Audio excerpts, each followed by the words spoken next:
मुख्यमंत्री शिवराज सिंह चौहान ने video conferencing के जरिए कोविड कोर ग्रुप की समीक्षा बैठक। कोरोना संक्रमण के नियंत्रण को लेकर मंत्रियों समेत 52 जिलों के कोविड प्रभारी अधिकारियों से की चर्चा। स्वास्थ्य मंत्री प्रभुराम चौधरी ने दूसरी लहर के बाद पहली बार किया इंदौर का दौरा। कोरोना की रोकथाम को लेकर रेसिडेंसी कोठी पर की बैठक। भोपाल में ब्लैक फंगस ने बढ़ाई शासन प्रशासन की चिंता। अमेरिकी डॉक्टर्स की ली जा रही मदद। चिकित्सा शिक्षा मंत्री ने डॉक्टर मनोज जैन से की चर्चा। मुरैना में अवैध शराब का पर्दाफाश करने पहुंची पुलिस पर हमला। एएसआई नाथू सिंह के सिर पर किया कुल्हाड़ी समेत कई पुलिसकर्मी घायल। होशंगाबाद के वार्ड नंबर 20 में पानी की किल्लत। शिकायत के बाद भी लगातार हो रही गंदे पानी की सप्लाई। विदिशा में अंतर्राष्ट्रीय नर्स दिवस के अवसर पर नर्सों को किया गया सम्मानित। कलेक्टर और सीएमओ ने गुलदस्ता देकर किया सम्मान। आप देख रहे हैं के न्यूज, खबरों का सारथी।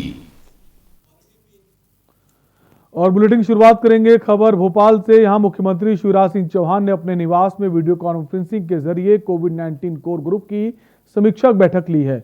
इस दौरान उन्होंने सभी जिलों में कोरोना संक्रमण के नियंत्रण को लेकर समीक्षा की।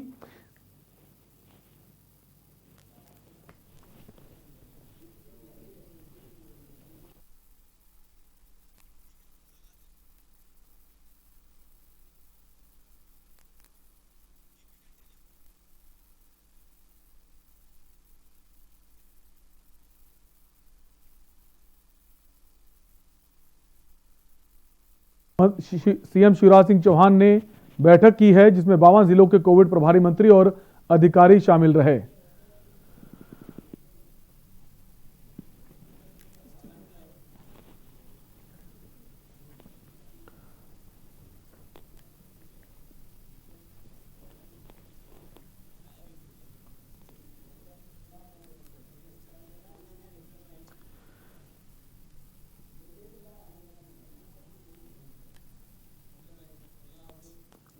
कोरोना संकट के बीच अंतर्राष्ट्रीय नर्स दिवस के अवसर पर सीएम शिवराज समेत देश भर के कई नेताओं ने बधाई दी। इस दौरान उन्होंने क्या कुछ कहा, आइए आपको दिखाते हैं। के अवसर पर नर्स बहनों का ये महत्व है कि आज अंतर्राष्ट्रीय नर्सिंग दिवस मनाया जा रहा है।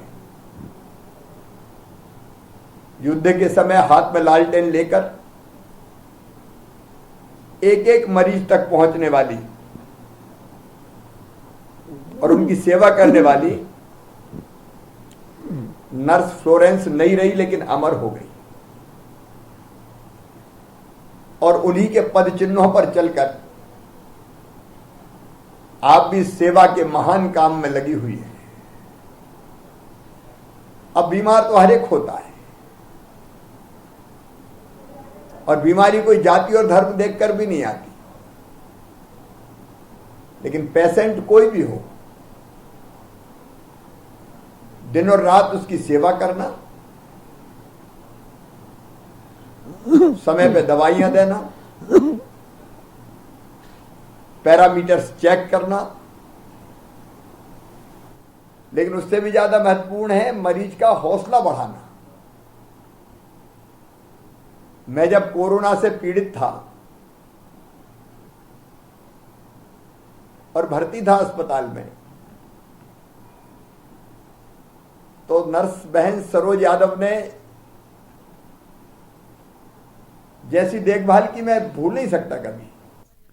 खबर इंदौर से। यहां कोरोना महामारी की दूसरी लहर के बाद पहली बार मंत्री प्रभुराम चौधरी ने जनपद का दौरा किया और फिर कोरोना की रोकथाम को लेकर रेसिडेंसी कोठी पर बैठक की। इस दौरान स्वास्थ्य मंत्री प्रभुराम चौधरी ने सरकार द्वारा किए गए कार्यों का ब्यौरा रखा और माना कि प्रदेश में दूसरी लहर के कारण ऑक्सीजन और दवाओं की कमी आई थी, लेकिन प्रदेश सरकार और केंद्र सरकार ने मिलकर ऑक्सीजन की किल्लत प्रदेश में दूर कर दी। वहीं प्रदेश में ऑक्सीजन के कई प्लांट भी लगाए गए हैं। साथ ही रेमडेसिविर इंजेक्शन व जरूरी दवाइयों की किल्लत भी कम हुई है।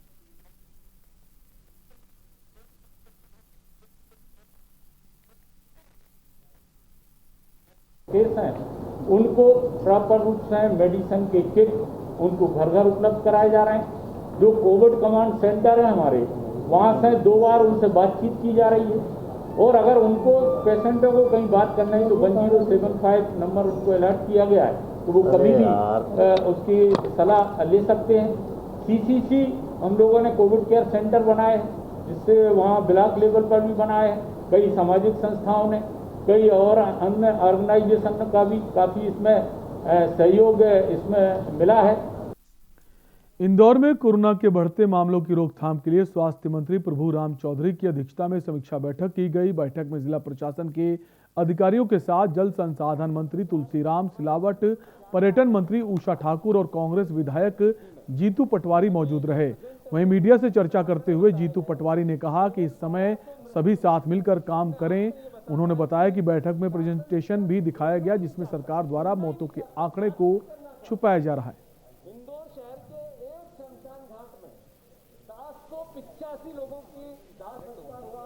ये जरूरी है कि कोई नकारात्मक विचार से पहले सकारात्मक विचार हमारे मन और विचार में आना चाहिए। ऐसी परिस्थिति में अभी जो प्रेजेंटेशन हुआ, जिसमें आंकड़े बताए गए, केवल 1200 मृत्यु अपने आप में ये बताता है कि शासन सच बोलना ही नहीं चाहता है, सुनना ही नहीं चाहता है, बात ही नहीं करना चाहता। इंदौर शहर के एक शमशान घाट में 785 लोगों की दाह संस्कार हुआ इस पेंडेमिक में, और सरकार कहती है, प्रशासन कहता है कि सिर्फ 1200 लोगों की मौत हुई है। ऐसे ही टेस्टिंग को लेकर 10 लाख पे 700 टेस्टिंग हो रही है, तो 35 लाख लोग हैं हमारे इंदौर में, तो 700 के हिसाब से टेस्टिंग नहीं बढ़ाएंगे तो महामारी कवर कैसे होगी, पता कैसे चलेगी। तो ये भी एक झूठ कि पेंडेमिक कंट्रोल हो रहा है। कोरोना संक्रमण के बीच ब्लैक फंगस इसमें इन्फेक्शन की दस्तक ने शासन प्रशासन की मुसीबतें बढ़ा दी हैं। इस इन्फेक्शन की रोकथाम के लिए अब सरकार अमेरिकी डॉक्टर्स की मदद ले रही है। चिकित्सा शिक्षा मंत्री विश्वास सारंग के साथ आज हमीदिया के डॉक्टर्स और अधिकारियों ने अमेरिका में इस बीमारी का बड़े स्तर पर इलाज कर रहे डॉक्टर मनोज जैन से चर्चा की। पहले फेज में जबलपुर और भोपाल मेडिकल कॉलेज में ब्लैक फंगस यूनिट शुरू की जा रही है। मंत्री सारंग ने बताया कि बुधवार को आपात बैठक में इस बीमारी की रोकथाम को लेकर रोड मैप तैयार किया गया है। हम भोपाल और जबलपुर मेडिकल कॉलेज में मेकॉर यूनिट की स्थापना करेंगे, और जिसमें ENT, न्यूरोलॉजी, मेडिसिन और ऑप्थेल्मोलॉजी के विशेषज्ञ रहेंगे, और इसका इलाज के लिए हम अलग से यूनिट भोपाल और जबलपुर मेडिकल कॉलेज में स्थापित कर रहे हैं। और यहाँ वक्त एक छोटी सी ब्रेक का, फौरन लौटेंगे।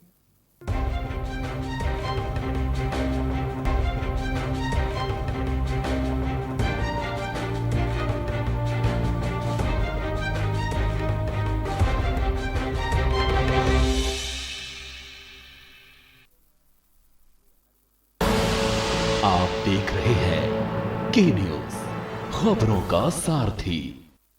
कोरोना वायरस के संक्रमण से गर्भवती महिलाओं और बच्चों को सुरक्षित रखने के लिए उत्तराखंड सरकार तत्परता और गंभीरता से आगे बढ़ रही है। पहले सुनिए गर्भवती महिलाओं के लिए महिला रोगों की एक्सपर्ट डॉक्टर की सलाह। ICMR के अनुसार हमें कोरोना काल में 4 जांचों की अति आवश्यकता है, जो कि हमारी 12 हफ्ते, 20 हफ्ते, 28 हफ्ते और 36 हफ्ते पे होनी है।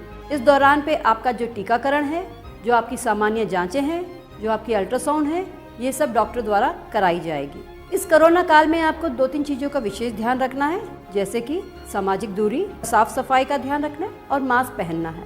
अब जान लीजिए बच्चों के बारे में क्या बता रहे हैं सरकार के अनुभवी डॉक्टर। इस कोरोना काल में माता पिता को अपने बच्चों का विशेष ख्याल रखना है, खास तौर पे उनका हाइड्रेशन मेंटेन रहे, उनके अंदर किसी तरह का मानसिक दबाव नहीं आए, तथा यदि उनके अंदर पेट में दर्द, उल्टी, दस्त, जुखाम, बुखार, खांसी इत्यादि की शिकायत होती है तो टेलीमेडिसिन ई-संजीवनी के माध्यम से हमारे विशेषज्ञ चिकित्सकों से राय ले सकते हैं। ये सामान्य लक्षण भी हो सकते हैं, कोई ज़रूरी नहीं ये कोरोना हो। इसके लिए पैनिक नहीं होना है, सतर्कता और धैर्य बनाए रखना है। आप तक पूरी और सही जानकारी पहुंचे, यही प्रयास है उत्तराखंड सरकार का।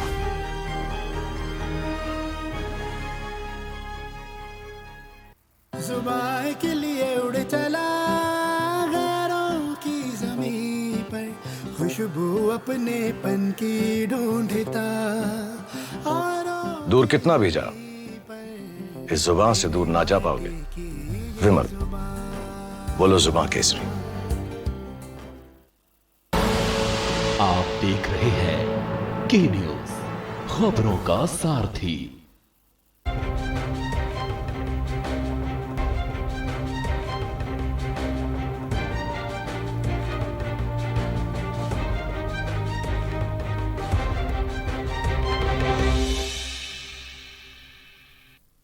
ब्रेक के बाद आपका स्वागत है। मुरैना में कोविड कर्फ्यू की जमकर धज्जियां उड़ाई जा रही हैं। कर्फ्यू का पालन करने में पुलिस और जिला प्रशासन असमर्थ नजर आया।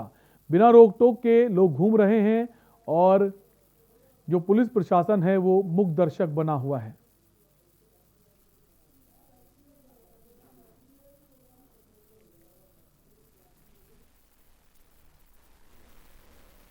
आप देख सकते हैं जहां पर जो पुलिस प्रशासन है वो कहीं भी नजर नहीं आ रहा, पूरी तरह से नदारद है और भीड़ इकट्ठा हुई है।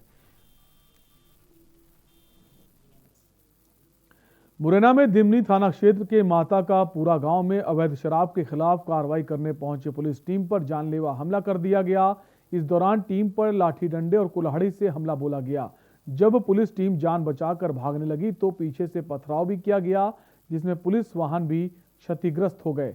हमले में एएसआई नाथू सिंह के सिर पर कुल्हाड़ी से प्रहार से गंभीर रूप से घायल हो गए। उसके साथ ही अन्य पुलिसकर्मी भी घायल हो गए। फिलहाल सभी घायल कर्मियों को अस्पताल में भर्ती कराया गया, जहां उनका इलाज चल रहा है।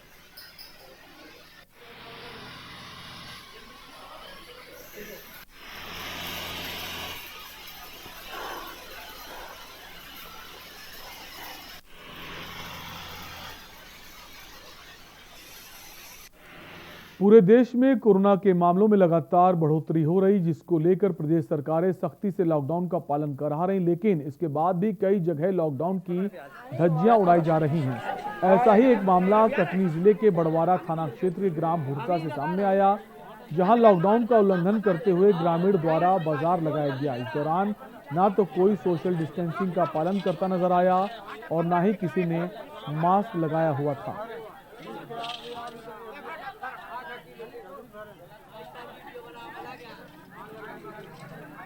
पकड़ प्याज पकड़ अभी लगा रहा हूं। खबर विदिशा जिले के ग्यारसपुर से है, जहां बुधवार से 18 वर्ष से ज्यादा उम्र के लोगों के लिए वैक्सीनेशन शुरू कर दिया गया। वैक्सीनेशन को लेकर युवाओं में काफी उत्साह देखने को मिल रहा है। सुबह 8 बजे से वैक्सीन लगवाने के लिए युवाओं की कतार देखने को मिली, लेकिन फिर भी वैक्सीनेशन 10 बजे के बाद ही शुरू हो पाया। जब इस बात को लेकर बीएमओ से बात की गई तो उनका कहना है कि कोरोना के कारण उनके स्टाफ के कई लोग संक्रमित हो चुके हैं, जिसके कारण बाहर से स्टाफ को बुलाना पड़ रहा है। अब हमारे साथ में ग्यारसपुर ब्लॉक के विकास खंड के जो बीएमओ साहब हैं, अब्बास जेदी साहब, हम उनसे बात करेंगे कि जिस प्रकार यहाँ पर युवाओं ने ये बात रखी है कि हम 9 बजे से हमारा टाइम दिया गया था और इसके बावजूद भी लगभग 10:30 बजे से यहाँ से टीकाकरण जो है वो प्रारंभ किया गया, तो 1.5 घंटे किस कारण बस यहाँ पर लेट युवाओं के लिए का कहना है कि कहीं ना कहीं उनको जॉब वगैरह पर भी जाना था, उनको नौकरी पेशा है, तो वो काफ़ी लेट हो गए। तो क्या कारण रहा सर, लेट क्यों हो रहा सर टीकाकरण? ऐसा है कि हमारे जो ग्यारसपुर का आधे से ज़्यादा स्टाफ है वो पॉजिटिव हो चुका है ग्यारसपुर अस्पताल का। तो हमने यहाँ से जो टीकाकरण में ड्यूटी लगाई है, बाहर के स्टाफ गुलाबगंज के, कई खिरिया के, कई मोहना खेजड़ा के स्टाफ की ड्यूटी लगाई है। तो वो उन लोगों के पास साधन नहीं थे, बस नहीं थे, तो हमने खुद ने अपनी स्वयं गाड़ी भेजी उनको लेने के लिए सुबह। तो जब सब जगह से वो लेके स्टाफ को आ रहे हैं गाड़ी, इसलिए टीकाकरण 10 बजे शुरू हो पाया, 1 घंटे देर हो गई उसमें। आज जो कितने बच्चों को यहाँ पर टीका नौजवान साथियों को लगेगा? 100 लोगों का आज का स्लॉट है हमारा, जिसके अंदर 18 साल से ऊपर वालों को 100 लोगों को आज टीकाकरण किया जाएगा। चलेगा टोटल? ये अभी तो 5 दिन का हमारा खुला है, उसके बाद में आगे भी जारी रहेगा। जैसे जैसे वैक्सीन आती रह जाएगी वैसे वैसे टीकाकरण चलता रहेगा। जी। तो जिस प्रकार यहाँ पर साहब बीएमओ साहब ने बताया है कि लगातार यहाँ पर ग्यारसपुर में कुछ स्टाफ यहाँ पर पॉजिटिव निकला, जिसके कारण यहाँ पर काफ़ी कमी देखी जा रही है स्वास्थ्य विभाग में। तो बाहर से जो क्षेत्र से है उनको स्टाफ को बुलाया गया, इस कारण बस आज यहाँ पर लेट टीकाकरण प्रारंभ किया गया है। ग्यारसपुर से के न्यूज इंडिया के लिए सीताराम कुशवाहा। होशंगाबाद में कोरोना संक्रमण के बढ़ते मामलों को देखते हुए प्रशासन द्वारा सब्जी मंडी को बंद करने का फैसला लिया गया, जिसके चलते थोक सब्जी विक्रेताओं को ट्रक में लदे टमाटर को जानवरों के सामने फेंकना पड़ा। बताया जा रहा है कि 2 दिन पहले ही थोक सब्जी विक्रेताओं ने किसानों से गांव-गांव जाकर टमाटर की खरीदारी की थी, लेकिन बिक्री के अभाव में और गर्मी के चलते टमाटर ट्रक में ही खराब होने लगे, जिसके कारण थोक सब्जी विक्रेताओं को ट्रक में लदे टमाटरों को फेंकना पड़ा।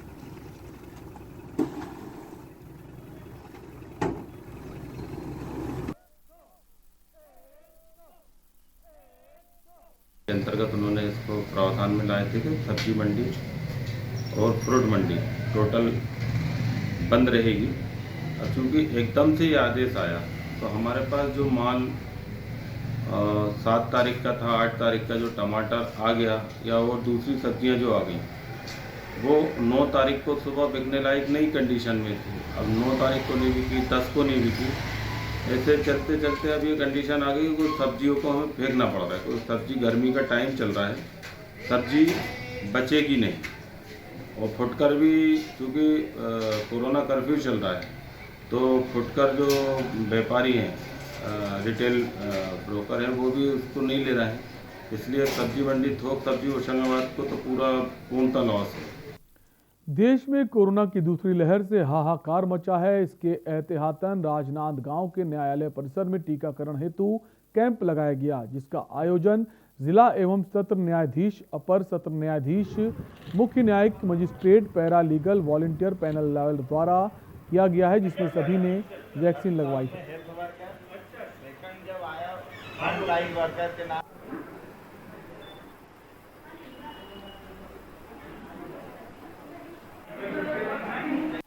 राज्य शासन का भी निर्देश है कि जो अधिवक्ता है और उनके परिवार और शासकीय कर्मचारी को भी फ्रंटलाइन वर्कर मानते हुए तो वैक्सीनेशन में प्राथमिकता दी गई है। तो इसी को ध्यान में रखते हुए पूरे जो न्यायालयीन कर्मचारी हैं, जजेस हैं और अधिवक्तागण हैं, वो और उनके फैमिली मेंबर जो 18 ईयर से ऊपर के हैं, सभी के लिए आज यहाँ पर न्यायालय की ओर से आग्रह आने पर विशेष कैंप आयोजन किया गया है। और बुलेटिन में वक्त है एक छोटे से ब्रेक का, आप बने रहिए हमारे साथ।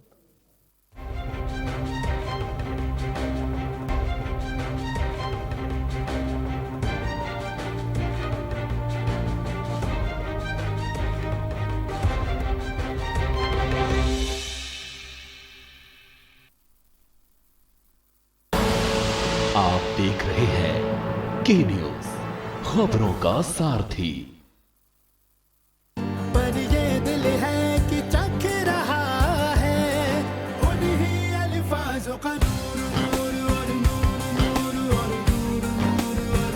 दूर कितना भी जाओ, इस जुबान से दूर ना जा पाओगे। विमल, बोलो जुबान केसरी।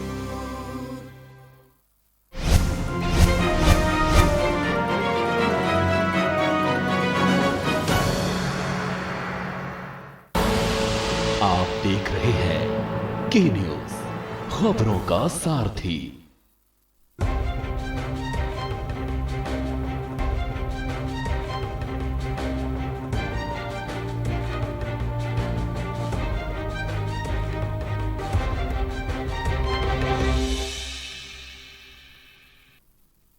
ब्रेक के बाद आपका स्वागत है। होशंगाबाद के वार्ड नंबर 20 की बंगाली कॉलोनी के निवासी इन दिनों पानी की समस्या से जूझ रहे हैं। आपको बता दें कि पिछले 22 दिनों से वार्ड नंबर 20 के रहे वासियों को गंदा और बदबू पानी सप्लाई किया जा रहा है, जिसको लेकर वार्ड वासी कई बार नगर पालिका और कर्मचारियों और सीएम हेल्पलाइन पर शिकायत कर चुके हैं, लेकिन अभी तक इसकी समस्या का समाधान नहीं हो पाया।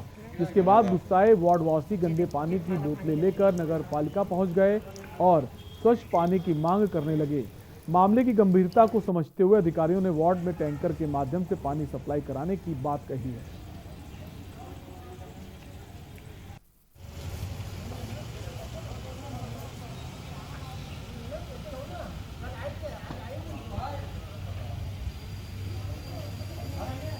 मैं नगर पालिका पानी की शिकायत को लेकर आया कि पानी में बिल्कुल भी गटर का पानी आ रहा है, गटर का पानी आ रहा है, बिल्कुल गंदा पानी आ रहा है। इसके लिए हमने शिकायत करी है, 181 पे भी शिकायत करी है, तो कह रहे हैं ठीक है करवा देंगे। और जहाँ नगर पालिका में चक्कर काट रहे हैं तो वो कहते हैं पानी की टंकी के पास चले जाओ, वो कहते हैं यहाँ चले जाओ, वो कहते हैं वहाँ चले जाओ। पिछले 15-20 दिन से पानी की समस्या आ रही, मतलब पानी नहीं पी पा रहे हैं। किस तरह का पानी आ रहा है अभी वहाँ पर? सर इस तरह का पानी आ रहा है, मतलब हम पानी देख भी नहीं पा रहे हैं, इतना गटर का पानी आ रहा है, इतना गंदा पानी आ रहा है, गंदा पानी आ रहा है सर, इस तरीके का पानी आ रहा है। खबर भोपाल से है, जहां कोरोना के चलते गरीबों को राशन लेने की काफ़ी समस्याएं सामने आ रही हैं। ऐसे में कोरोना महामारी के चलते कई समाज सेवी लोगों की मदद के लिए आगे आ रहे हैं। वहीं भोपाल के उद्योगपति खालिद खान ने गरीबों की मदद के लिए एक सराहनीय कदम उठाया है। कोरोना काल के चलते गंभीर स्थिति बनी हुई है, ऐसे में खालिद ने गरीब असहाय लोगों को राशन वितरित किया है।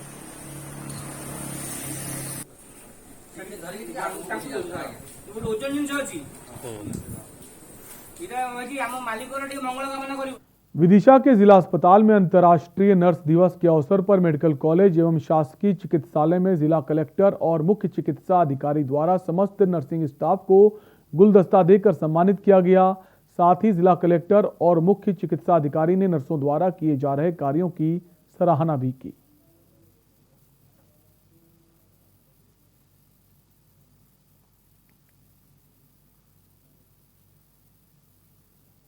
विषय था, ऑक्सीजन की भी किल्लत हो रही थी और भी प्रॉब्लम्स, बेड की दिक्कत हो रही थी, लेकिन सरकार ने और मुख्यमंत्री जी ने लगातार प्रयास कर जहां बेड की कमी थी उस बेड की कैपेसिटी को हम लोगों ने बढ़ाया। ऑक्सीजन को सुनिश्चित करने के लिए लगातार प्रयास किए गए। लिक्विड ऑक्सीजन जो मध्य प्रदेश से बाहर के प्रदेशों से आती थी, वहां से लाने के लिए टैंकरों की कमी थी, टैंकर की उपलब्धता कराई गई। दूसरे प्रदेशों से लाने के लिए सड़क मार्ग से, रेल मार्ग से, और उसमें देरी ना लगे, हर 2-2 घंटे में हमारी टीम ये सुपरविजन कर रही थी कि टैंकर कहां तक पहुंचा। अंतर्राष्ट्रीय नर्स दिवस के अवसर पर अशोकनगर विधायक जजपाल सिंह जज्जी जिला अस्पताल पहुंचे, जहां उन्होंने सभी नर्सों को उपहार देकर उनका सम्मान किया। इसी के साथ विधायक जजपाल सिंह जज्जी ने नर्सों के साथ केक काटकर उनका उत्साहवर्धन किया और कोरोना काल में अपनी जान की परवाह किए बिना लगातार सेवा करने पर सभी की सराहना की।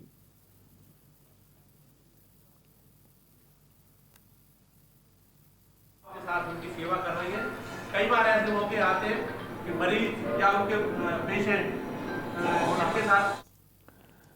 पन्ना के अजयगढ़ क्षेत्र ग्राम पंचायत नंदनपुर के पास में बहने वाली रंज नदी में ग्रामीणों द्वारा 6 शवों के नदी में उतराते हुए खबर सामने आई थी, जिसके बाद शहर में सनसनी फैल गई। वहीं खबर फैलते ही जिला प्रशासन भी अलर्ट हो गया। मौके पर प्रशासनिक अधिकारी ने अजयगढ़ क्षेत्र के एसडीएम, तहसीलदार, थाना प्रभारियों को मौके पर पहुंचा दिया और जांच कराएं। हालांकि जांच के दौरान वहां पर कुल अभी तक रुंझ नदी में 2 ही शव मिले हैं, जिनकी जांच करने के बाद पता चला है कि ये दोनों ही शव नंदनपुर ग्राम पंचायत के अंतर्गत गांव के ही हैं, जिनमें एक मरने वाले को सफेद दाग तो दूसरे की कैंसर से मृत्यु हुई थी। इसी वजह से मान्यताओं के अनुसार उनका अंतिम संस्कार नहीं करते हुए उन्हें जला दिया गया था।